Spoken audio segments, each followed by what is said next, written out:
The Galactic Council chamber was massive. It could hold 10,000 beings from across the stars. Today, every seat was filled. Representatives from 1,000 worlds sat in their designated areas. Some had scales, some had fur. Some were made of pure energy. All of them were talking at once. Ambassador Zix stood at the central platform. He was Kralathi, a species that looked like walking lizards with silver skin. He raised his forearms to demand silence. The chamber grew quiet. "I call for an emergency vote," Zix announced. His voice echoed through the vast space. "I propose that humanity be removed from this council immediately." Shocked whispers filled the room. Humanity had only joined the council 20 years ago. They were still newcomers to galactic politics. Why would anyone want them expelled? A delegate from the Zorvan Collective floated forward. The Zorvan looked like a jellyfish made of blue light. "What is your reason, Ambassador Zix?" "Humans have broken no laws. They have honored all treaties." Zix's eyes narrowed. "That is exactly the problem. Humans are too dangerous to remain among us." Laughter erupted from several sections of the chamber. "Overbeam." The delegate from Thros, a species of massive bear-like creatures, stood up. "Dangerous?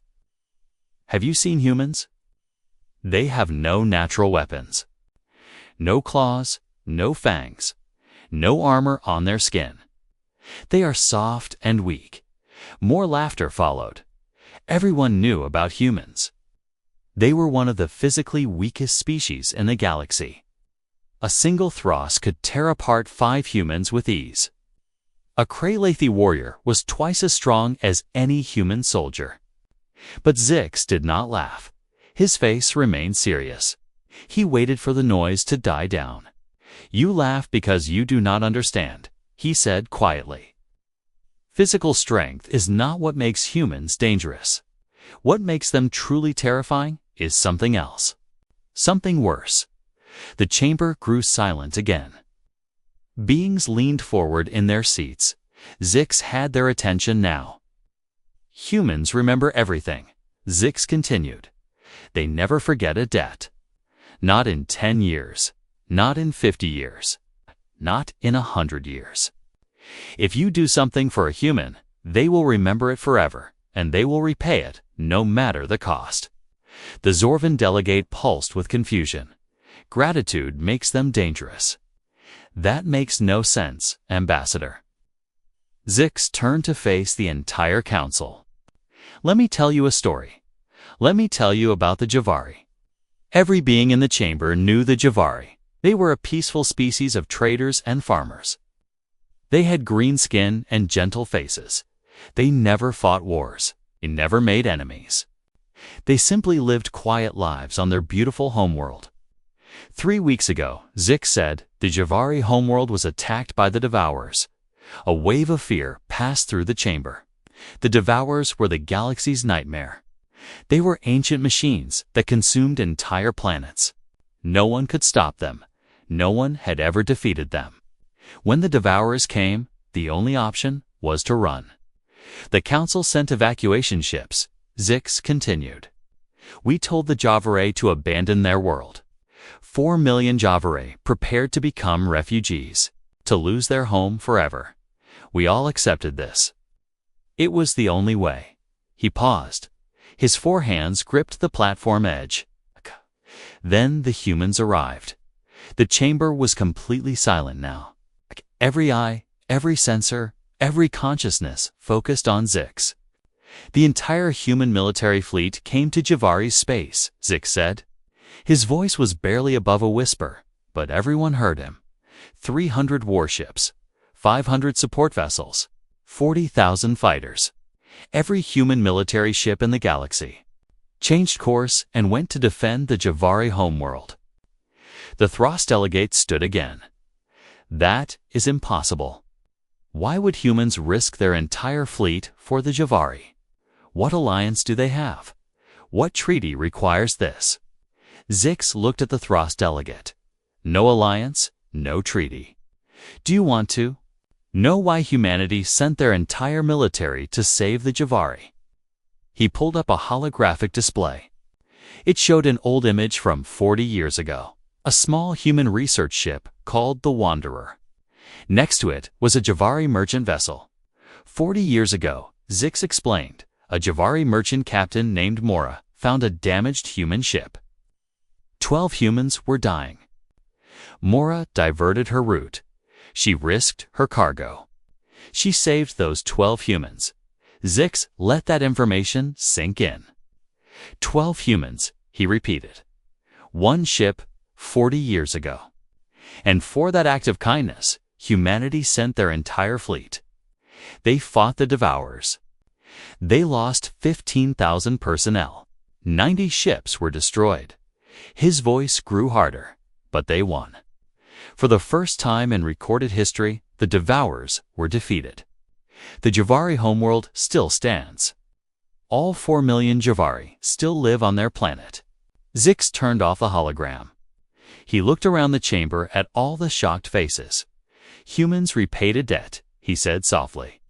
One merchant captain saved 12 of them, so they saved 4 million Javari. That is what makes humans dangerous. They remember.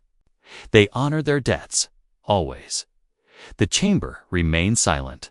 Now ask yourselves, Zix finished. What would humans do for a true ally? And what would they do to a true enemy? No one laughed anymore. Asterisk Captain Mora remembered the day she saved the humans like it was yesterday. But it was not yesterday. It was 40 years ago, when her scales were still bright green and her eyes sharp enough to count stars. She had been transporting grain across 3 systems. Her ship, the Gentle Trader, was old and slow, but reliable. She liked it that way. Fast ships attracted pirates. Slow ships were ignored. That day, her scanner picked up a signal, a distress call. It was weak and broken, coming from an area where no ships usually traveled. Her crew wanted to ignore it. "We are already 2 days behind schedule," her first mate had said. "The grain will spoil if we delay more." But Mora was not the kind of person who could ignore a cry for help. She changed course. They found the human ship drifting in space. It was small, barely bigger than a shuttle. Its hull was cracked. Its engines were dead. Through the window ports, Mora could see figures moving inside, but barely. "They have maybe 2 hours of air left," her engineer reported. Mora made her decision quickly. Bring them aboard. All of them. The rescue took 90 minutes. 12 humans came onto her ship. They were weak and sick from oxygen deprivation. Some could barely walk. Mora's crew gave them water, food, and medical care. The humans recovered slowly over 3 days. When they were strong enough, their captain came to thank her. His name was Rodriguez. He was young, with kind eyes and a tired smile. "You saved our lives," Rodriguez said. "Our ship had a reactor failure. No one knew where we were. If you had not come." He did not finish the sentence. He did not need to. Rodriguez reached into his pocket and pulled out 12 small metal coins. Each coin had a strange symbol on a THA blue and green sphere with white clouds. Earth, he called it. The human homeworld.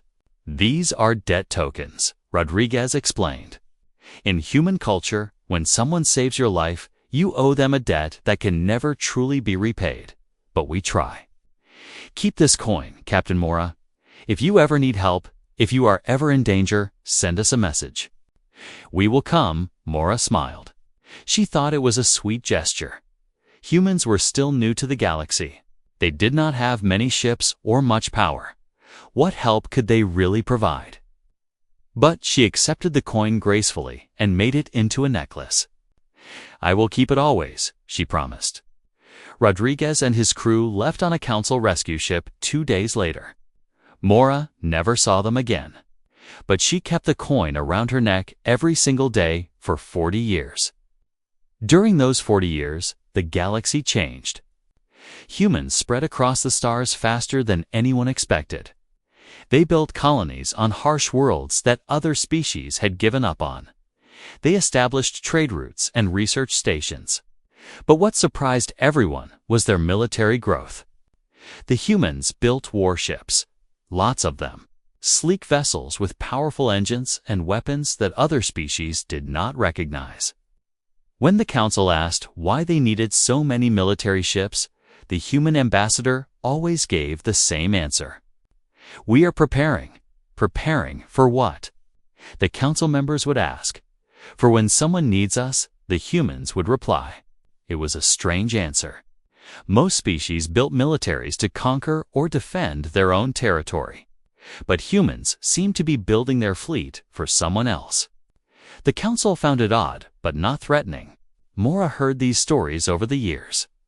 Sometimes she wondered about Rodriguez and his crew. Did they still remember her? Did they tell their families about the Avari merchant who saved them? Probably not, she thought. 40 years was a long time. People forget. She was wrong. Humans never forget. Mora grew old. Her bright green scales faded to a duller shade. She retired from trading and lived in a small house near the ocean on her homeworld. She spent her days in her garden, growing vegetables and watching the clouds. She still wore the coin around her neck. It had become part of her. She touched it sometimes when she was thinking, the metal warm against her skin. Life was peaceful. The Avari had no enemies. They traded fairly with all species. They harmed no one. War was something that happened to other worlds far away. Then, on a quiet morning, the sky turned dark. Mora was watering her plants when she heard the sirens. She looked up and saw them. Thousands of black shapes appearing in the atmosphere. They blotted out the sun like a swarm of insects. The devourers had come. The planetary broadcast began immediately. "All citizens, this is an emergency. The devourers have entered our system. Evacuation ships are being sent from the Galactic Council. Prepare to leave your homes. Prepare to leave your world." Mora stood in her garden, staring at the sky. Leave her world. This was her home. The only home she had ever known. 4 million Javari lived here. How could they just abandon everything? She touched the coin around her neck. Her fingers traced the symbol of Earth. Rodriguez's words came back to her. "If you are ever in danger, send us a message. We will come." It was a promise made 40 years ago by a grateful young captain. Surely he had forgotten by now. Surely it was just words, meant to be kind in the moment. But Mora had nothing else to try. With shaking hands, she went inside her house. She found her old communication device and activated it. She entered the frequency that Rodriguez had given her so long ago. "This is Captain Mora of the Javari," she said into the device. Her voice was old and tired. "I am calling in the debt. We need you." She did not expect an answer. She thought the frequency would be dead, or the message would be lost in space. She was wrong. 3 minutes later, her device lit up. A human voice responded, young and strong and absolutely certain. "Captain Mora, this is Earth's Fleet Command.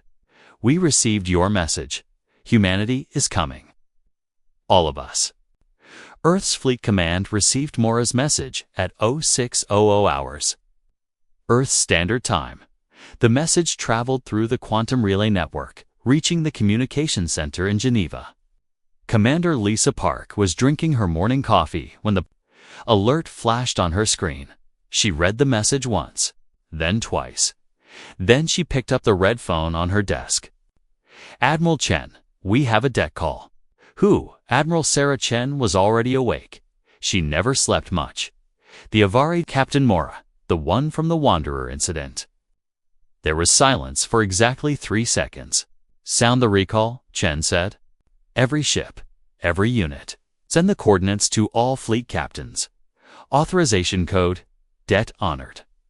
Park hesitated. "Admiral, that is our entire military. Every ship we have across 12 sectors will I know exactly what it means, Commander. Do it now. Park entered the commands. Cross human-controlled space. Every military vessel received the same message simultaneously. The words were simple and clear. Det call received. HFY system. All ships recall. This is not a drill. Authorization. Det honored. On a patrol ship near the Outer Rim, Captain James Wu was playing cards with his crew when the alert came through. He read it and immediately stood up. All hands, battle stations. Set course for HFY system. Maximum burn. His first officer looked confused. Sir, that is 8 days away at maximum speed. What about our patrol route? Our patrol route does not matter anymore, Wu said. He pulled out a small metal coin from his pocket. All human military officers carried one. 40 years ago, the HFY saved 12 of ours. Today, we save all of theirs. The same scene repeated across the galaxy. On escort ships, battleships, carriers, destroyers, and scouts, human military vessels changed course instantly. Some were in the middle of missions. Some were being repaired. Some had just docked for crew rest. None of that mattered. Within 2 hours, 300 human warships were converging on a single point in space. The Galactic Council noticed immediately. It was impossible not to. Human ships were moving through a dozen different territorial zones, all heading in the same direction. The Council's military observers tracked the movement with growing alarm. They called an emergency meeting. The humans are mobilizing their entire fleet, reported Observer Kent of the Rigelian Concordat. Every military vessel they possess is moving toward HFY space. Why? Demanded Counselor Vex. What strategic value does HFY have? There are no resources there. No military bases. No, the Devourers are attacking HFY. Kent interrupted. The room fell silent. That is suicide, Vex said finally. The Council already sent evacuation ships. The HFY will be relocated. The world will be lost, but the people will survive. Why would humans interfere? No one had an answer. The Council contacted Earth's government directly. The communication request went to Ambassador David Okonkwo, Earth's senior representative to the Council. The Council spokesman appeared on his screen. Ambassador, your military is mobilizing. We demand an explanation. Are you declaring war on someone? Okonkwo was a large man with gray hair and calm eyes. He had been a soldier before becoming a diplomat. He understood what was happening. We are not declaring war, he said simply. Then why is your entire fleet moving toward HFY? Space, the HFY need help. The Council spokesman blinked. The HFY are being evacuated. The Devourers cannot be fought. Surely you understand this. No species has ever defeated them. We are aware, Okonkwo said. Then why send your fleet? It is pointless. Your ships will be destroyed. Your people will die? For what purpose? Okonkwo leaned forward.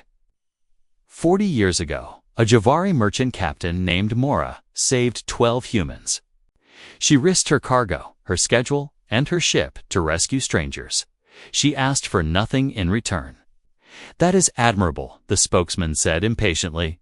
But it was 40 years ago. That's 12 people.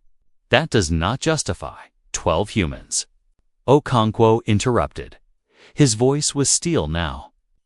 12 of our people. Captain Mora showed kindness when she did not have to.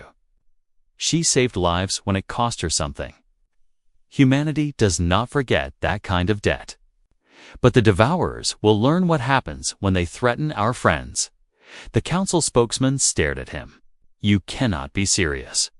You will sacrifice your entire military for a species that saved 12 people decades ago. Okonkwo stood up. Let me be very clear. Captain Mora saved 12 humans. There are 4 million HFY on that planet. We will save all 4 million, or we will die trying. That is not a debate. That is a promise. This is insane. No, Okonkwo said quietly. This is humanity. We repay our debts. Always. He ended the transmission. 3 days later, the human fleet arrived in Yavari space. The Yavari had been preparing for evacuation. Ships from the Council were in orbit, loading refugees. The Devourers were still 2 days away, but everyone could see them coming. A dark cloud on the sensors, growing larger every hour. Then the human ships appeared. Not a few scout vessels, not a small task force. The entire human military fleet dropped out of faster-than-light travel in perfect formation. 300 warships, each one bristling with weapons. 500 support vessels carrying supplies, ammunition, and repair equipment. 40,000 fighter craft launching from carrier bays. On the surface of the Javari homeworld, 4 million people stopped what they were doing and looked up at their screens. They watched the human fleet take position between their planet and the approaching Devourers. In her small house by the ocean, Captain Mora stood with tears streaming down her face. She clutched the coin around her neck. Admiral Chen's voice broadcast across all frequencies, speaking directly to the Javari people. Captain Mora, this is Admiral Sarah Chen of the Earth Fleet. 40 years ago, you saved 12 of our people when you had no reason to. You showed kindness to strangers. You proved that goodness exists in this galaxy. Chen's voice grew stronger. Today, humanity stands between you and extinction. We will defend your world. We will protect your people. The human fleet settled into defensive positions around the planet, and they waited for the Devourers to arrive. Just thousands of black ships, each one shaped like a jagged piece of broken glass. They absorbed light instead of reflecting it, making them look like holes in space itself. On the bridge of the human flagship Resolve, the Devourers had destroyed 50 worlds in the past century. No military force had ever stopped them. Enemy count? Chen asked calmly. His voice shook slightly. Mass estimates put the largest ships at 2 kilometers long. Chen nodded. And how many ships do we have, Lieutenant? 300 warships, ma'am. Then we are outnumbered roughly 10 to 1. Chen smiled, but there was no humor in it. I have fought worse odds. That was a lie, and everyone on the bridge knew it, but no one said anything. Support vessels. Maintain position at the planet's Lagrange points. Fighter wings spread into intercept nets. Mark your targets and await my command. The warships positioned themselves in a perfect sphere around the Javari planet. Each ship was exactly where it needed to be, covering the gaps in their neighbors' firing arcs. On the planet's surface, the Javari watched. Down, they never did. They simply accelerated toward their target, ready to consume everything in their path. The distance closed. 5 million kilometers. 4 million. 3 million. Admiral Torres said quietly, "They are in firing range." Chen raised her hand. "Hold." 2 million kilometers. 1 million. Admiral, hold. The Devourers opened fire first. Black energy beams lanced through space, each one capable of cutting a ship in half. They targeted the human warships with perfect precision, focusing on the largest vessels. The beams hit the human shields, and something unexpected happened. The shields held. The black energy scattered across the defensive barriers like water hitting stone. The human ships rocked from the impact, but their shields did not break. On a council observation ship, Ambassador Krell of the Manther Collective stared at his screen in disbelief. That is impossible. Devourer weapons cut through any known shield technology. His aide checked the readings again. Sir, the human shields are oscillating at a frequency that disperses the energy. I have never seen this technology before. Admiral Chen's voice cut through the com channel. "All ships, return fire. Show them what happens when you threaten our friends." 300 human warships fired simultaneously. The space between the two fleets lit up like a newborn star. Human weapons were different from anything the Devourers had encountered before. Plasma cannons that burned at temperatures hot enough to melt Devourer armor. Railguns that fired projectiles at a fraction of light speed. Missile swarms guided by artificial intelligence that predicted enemy movements. The first wave of Devourer ships exploded. Then the second wave. Then the third. In the first 30 seconds of combat, humanity destroyed 200 Devourer vessels. The galaxy had never seen anything like it. But the Devourers adapted quickly. They changed formation, spreading out to avoid concentrated fire. They sent smaller machines forward, swarms of repair drones that tried to reach the human ships and tear them apart from the outside. "Fighter wings, you are cleared to engage," Chen ordered. 40,000 human fighters launched forward. They were small and fast, piloted by men and women who had trained their entire lives for combat. Each fighter carried specialized weapons designed for close combat. The space between the fleets became chaos.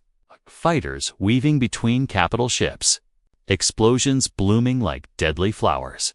Black Devourer beams crossing paths with blue human plasma bolts. On the human destroyer Determined, Captain Marcus Reed watched a Devourer ship line up a shot at his engines. He had two choices: take evasive action and break formation, or hold position and trust his shields. He held position. The black beam hit his aft shields. The barrier flickered, but held. Reed's gunner took the opening and put 3 railgun rounds directly into the Devourer's core. The enemy ship went dark and drifted away. "Good shooting, Petrov," Reed said to his gunner. "Just doing my job, sir," Petrov replied.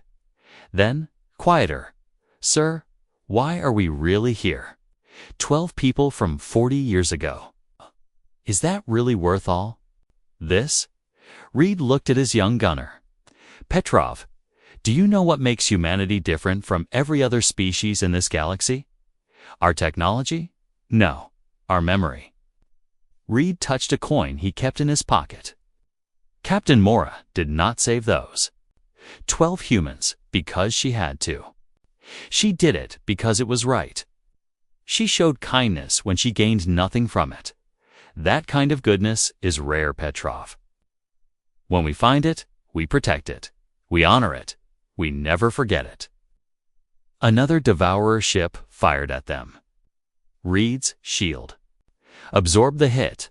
"So yes," Reed continued, 12 people from 40 years ago is worth every ship we have. Because if we let kindness be punished, if we let good people suffer while we stand by, then we become no better than these machines. We are fighting." The battle raged for 6 hours straight. Human ships rotated in and out of the front line, allowing damaged vessels to fall back for repairs while fresh ships took their place. Engineers worked in the vacuum of space, welding hull breaches while wearing magnetic boots and pressure suits.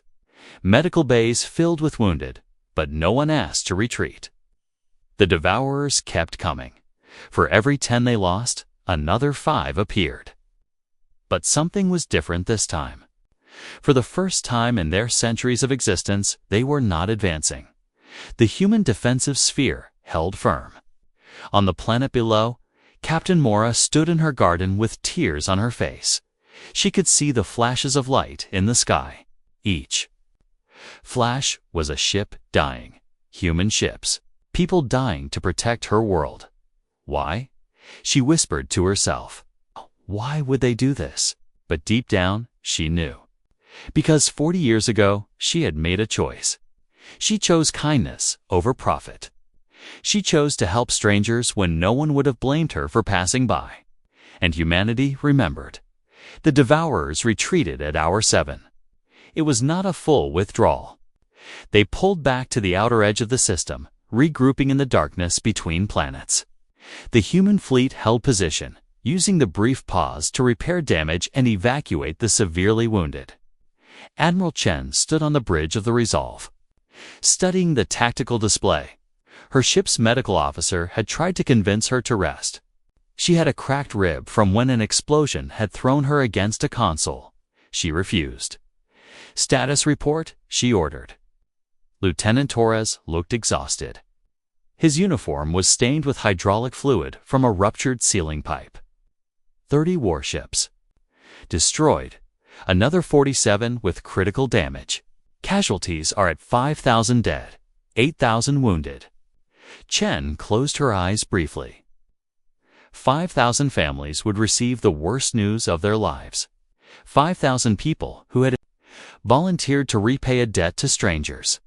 "And the devourers?" she asked. "Estimated 1,200 vessels destroyed." But Admiral ... Torres hesitated. "Say, Lieutenant, they are bringing reinforcements. Our long-range sensors detect another devourer fleet approaching. Twice the size of the first." The bridge went quiet. Everyone had heard.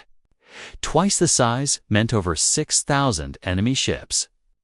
Even the Council observers monitoring the battle sent urgent messages.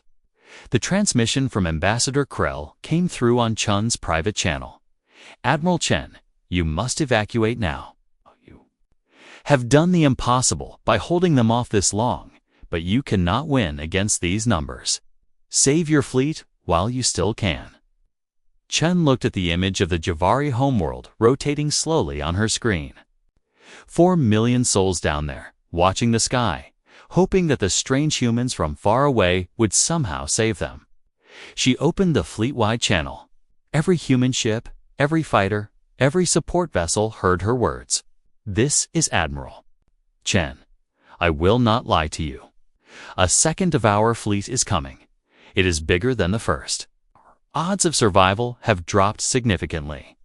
She paused, letting that sink in. "The Council is telling us to retreat. They say we have done enough. They say we should save ourselves while we can. And maybe they are right. Maybe the smart decision is to leave now." Chen looked around her bridge at the faces of her crew. Young and old, experienced veterans and fresh recruits. All of them tired, all of them scared. None of them looking away. "But we are not here to make smart decisions," Chen continued. "We are here because 40 years ago, one Javari woman chose kindness over convenience. She did not calculate odds or weigh benefits. She just helped people who needed help. That is the debt we are repaying." Her voice grew harder, stronger. "So I am giving each of you a choice. Any ship that wants to withdraw has my permission. No one will judge you. No one will question your courage. You have already done more than anyone thought possible." She waited. 10 seconds passed, 20, 30. Not a single ship moved. On the destroyer Determined, Captain Reed smiled. His crew had taken a vote without him asking. Unanimous decision to stay. On the carrier Defiant, Wing Commander Sarah Okafor gathered. Her pilots, most of them were kids, barely 20 years old. "Anyone want to leave?" she asked.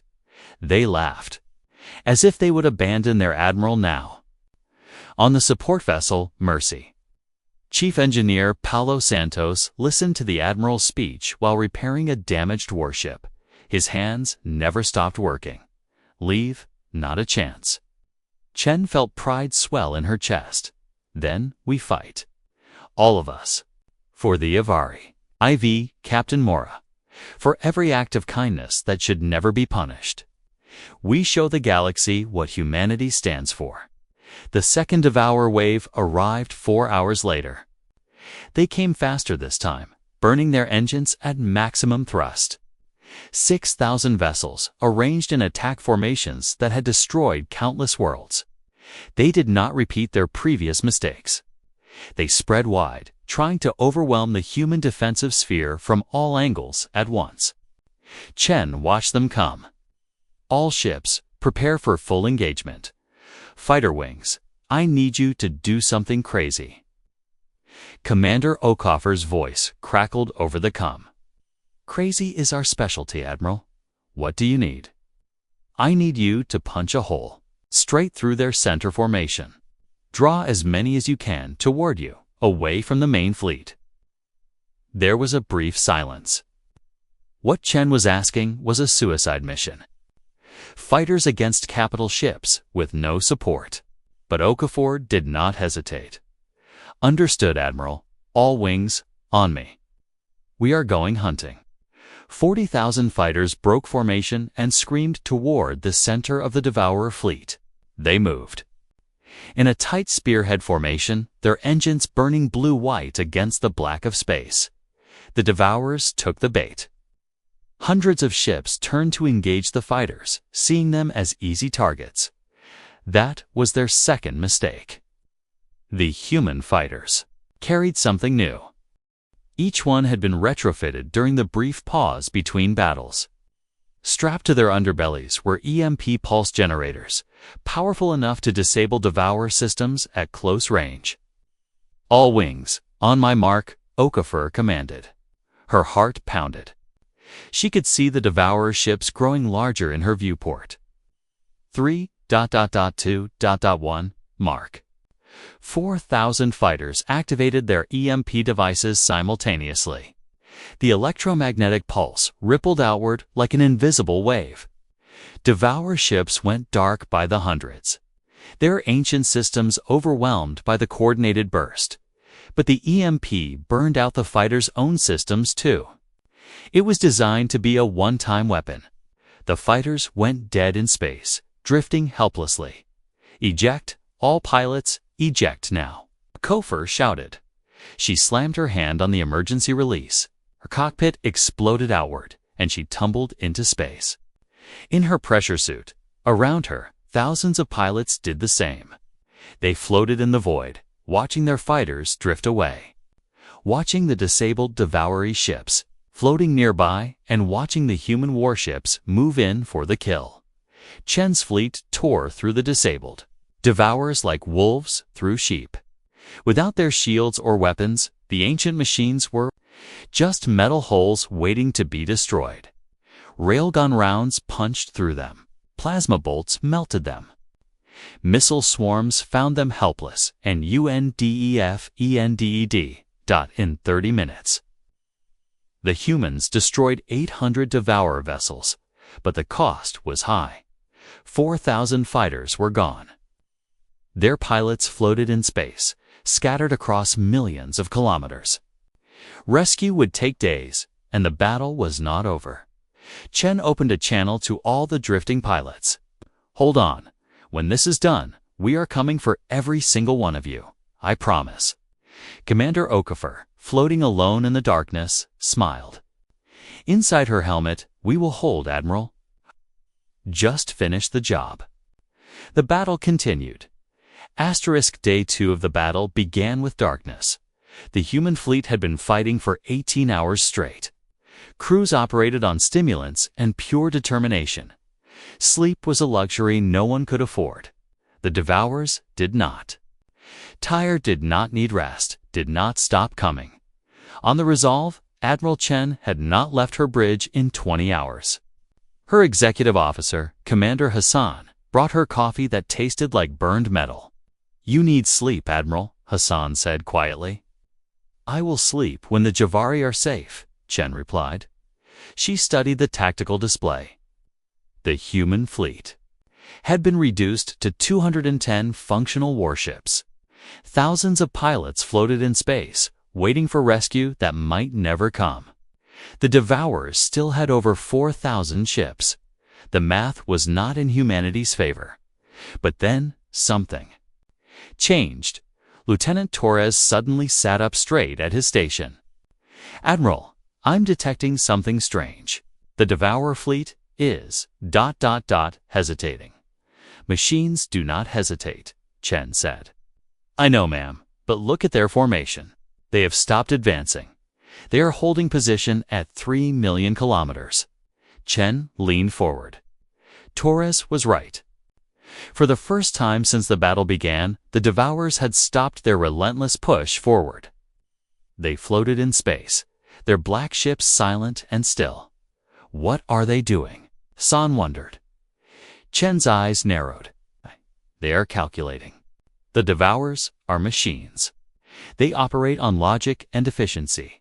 They have never faced resistance like this before. They are trying to determine if consuming this world is worth the cost. You think they might retreat? Torres asked, hope creeping into his voice. No. I think they are going to try something different. She was right.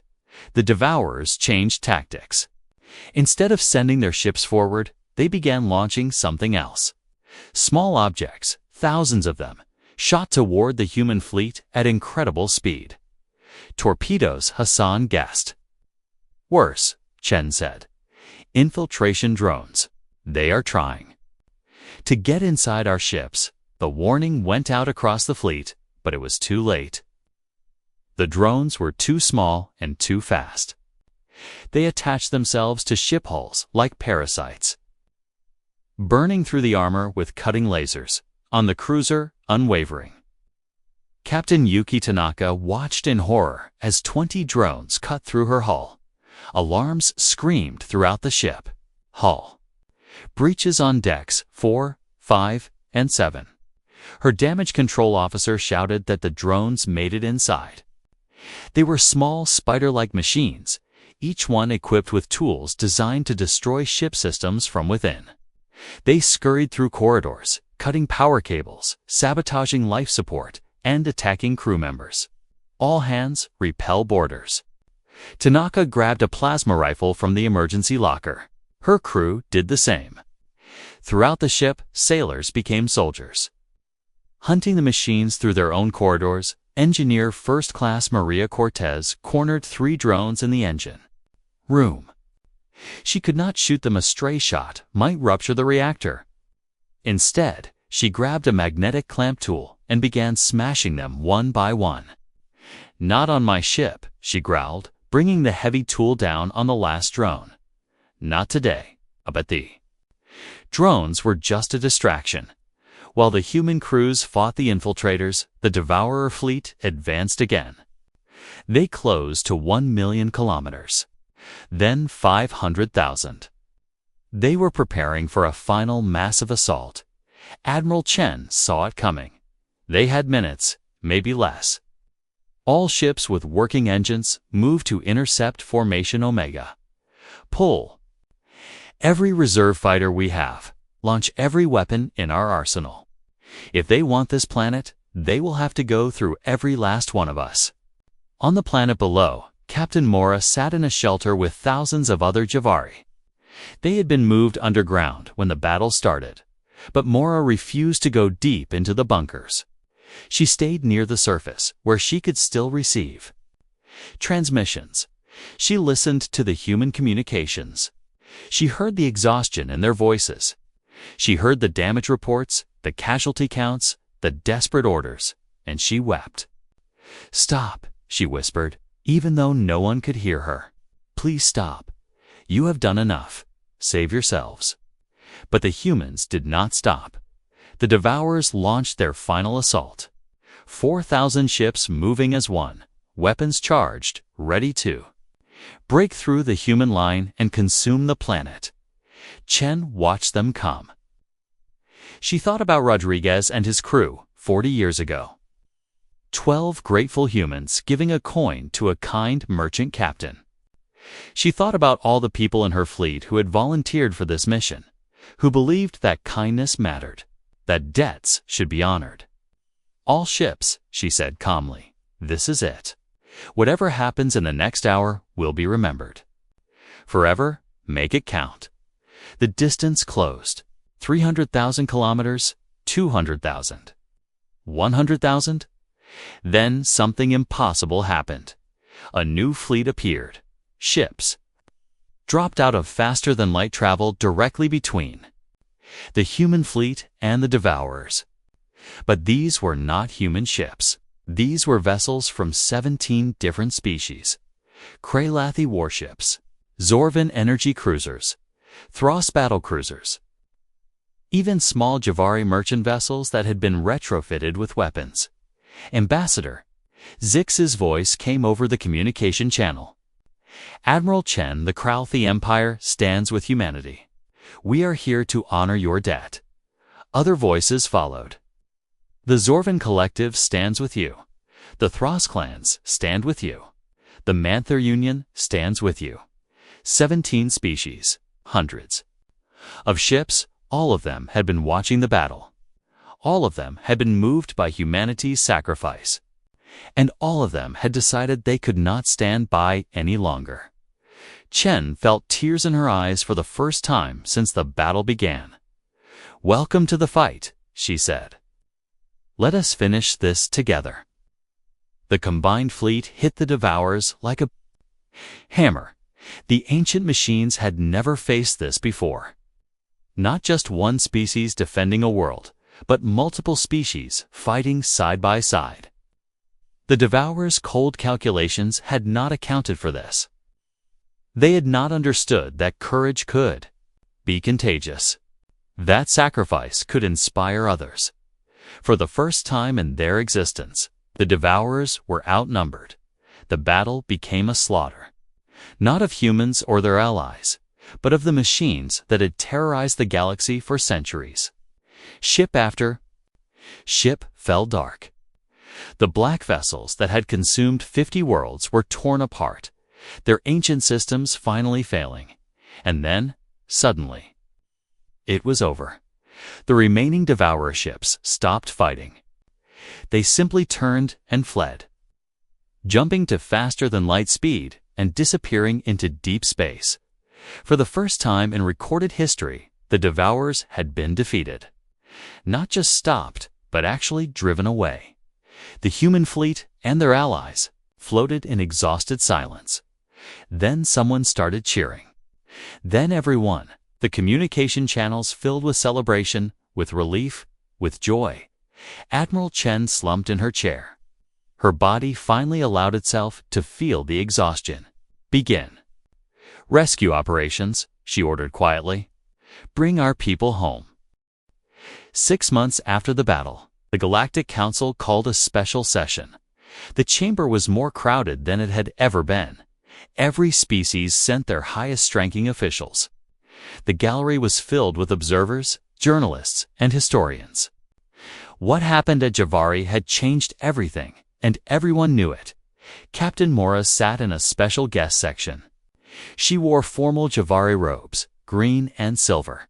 But around her neck was still the simple coin that Rodriguez had given her 40 years ago. Her hands shook slightly. She was 93 years old now, and the journey to the council station had been difficult, but she refused to miss this. Ambassador Zix stood at the central platform again. 6 months ago, he had warned the council about humanity. Today, his message was different. 6 months ago, I told you that humans were dangerous, Zix began. Many of you laughed. Some of you were angry, but I was right. Humans are dangerous. He paused, looking around the chamber. But I did not fully understand what kind of dangerous they were. I thought they were a threat. I was wrong. They are dangerous to our enemies. Dangerous to those who prey on the weak. Dangerous to anyone who believes kindness has no value. Murmurs rippled through the chamber. The Javari homeworld still exists because of humanity, Zix continued. 4 million Javari are alive because 12 humans remembered a debt from 40 years ago. But that is not why we are here today. He gestured to a display that showed the battle statistics. We are here because 17 other species joined the fight. We came because we were inspired. We came because we saw what humanity was willing to sacrifice, and we could not remain idle. A Thros delegate stood. Ambassador Zix, many of us are concerned. If humanity will mobilize their entire military for a small debt, what will they do for larger grievances? What if they decide someone has wronged them? Before Zix could answer, the chamber doors opened. Admiral Chen entered, walking slowly. She still wore her uniform, though it was formal dress now, not battle gear. The scars from the battle were visible on her fossa line across her cheek, where shrapnel had cut her. She walked with a slight limp from her cracked rib that never quite healed properly. Behind her walked 50 other humans, officers and enlisted personnel, engineers and medics, pilots and gunners. All of them bore scars from the battle. The chamber fell completely silent. Chen approached the central platform. Zik stepped aside, yielding the floor to her. Council members, Chen began, her voice clear and strong despite her injuries. I am Admiral Sarah Chen. I commanded the human fleet at Javari. I am here to address your concerns about humanity. She looked directly at the Thros delegate who had spoken. You asked what humanity will do if we believe someone has wronged us. That is a fair question. Let me answer it by telling you what we will not do. Chen activated a holographic display. It showed images from the battle. Ships burning. People dying. The desperate fighting that lasted 4 days. We will not forget, Chen said. We will not ignore injustice. We will not stand by while good people suffer. We will not let kindness go unrewarded or cruelty go unchallenged. She changed the display. Now it showed Captain Mora's face from 40 years ago, young and uncertain as she rescued the Wanderer. This woman saved 12 strangers. She gained nothing from it except gratitude. 40 years later, when she needed help, humanity came. Not because we had a treaty, not because there was profit in it, but because it was right. Chen's voice grew stronger. Some of you fear that humanity holds grudges. You are correct. We remember every wrong done to us. But we also remember every kindness. We remember every friend who stood beside us. Remember everyone who showed us mercy when they did not have to. She pressed a button. Suddenly, every delegate in the chamber found a small metal coin appearing on their desk, materialized by transport technology. These are human debt coins, Chen explained. They represent a promise. Keep these coins. If you are ever in danger, if you are ever facing extinction, if you are ever in desperate need, send us a message. Use the frequency encoded in the coin, and we will come. A Manther delegate picked up his coin uncertainly. Admiral, what if we do not want this, ... obligation? Then throw the coin away, Chen said simply. We will not force our friendship on anyone, but understand this, the offer is genuine. Humanity does not make empty promises. She looked around the chamber at all the different species. Some looked hopeful, some looked afraid, some looked calculating, already thinking about how to use this promise. I know some of you are wondering if you can trust us, Chen continued. You are thinking about your own interests, your own security. That is natural. So let me tell you something that might surprise you. She smiled, and it was tired but genuine. Humanity is not perfect. We have made mistakes. We have failed people. We have been selfish and short-sighted, but we try to be better. We try to remember that we are all connected in this galaxy. That kindness matters. That honor means something. Chen turned and gestured to Captain Mora. This woman taught us that.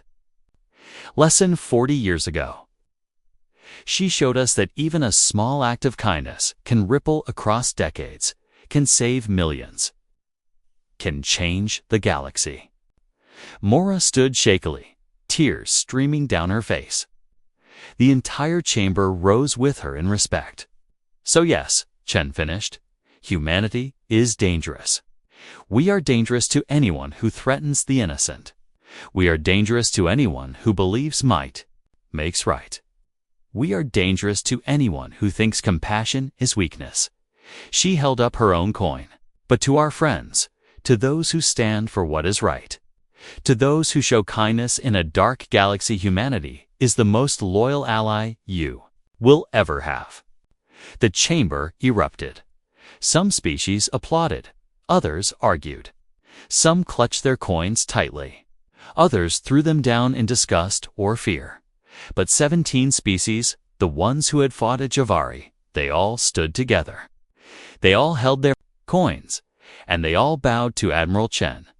Ambassador Zix approached Chen as the session dissolved into chaos.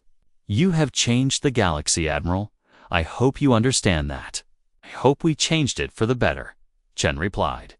"Time will tell," Zix said. He held up his own coin. "But for what it is worth, the Kralothi Empire is honored to be humanity's friend." Later that evening, Chen sat with Captain Mora in a quiet observation deck. They looked out at the stars together.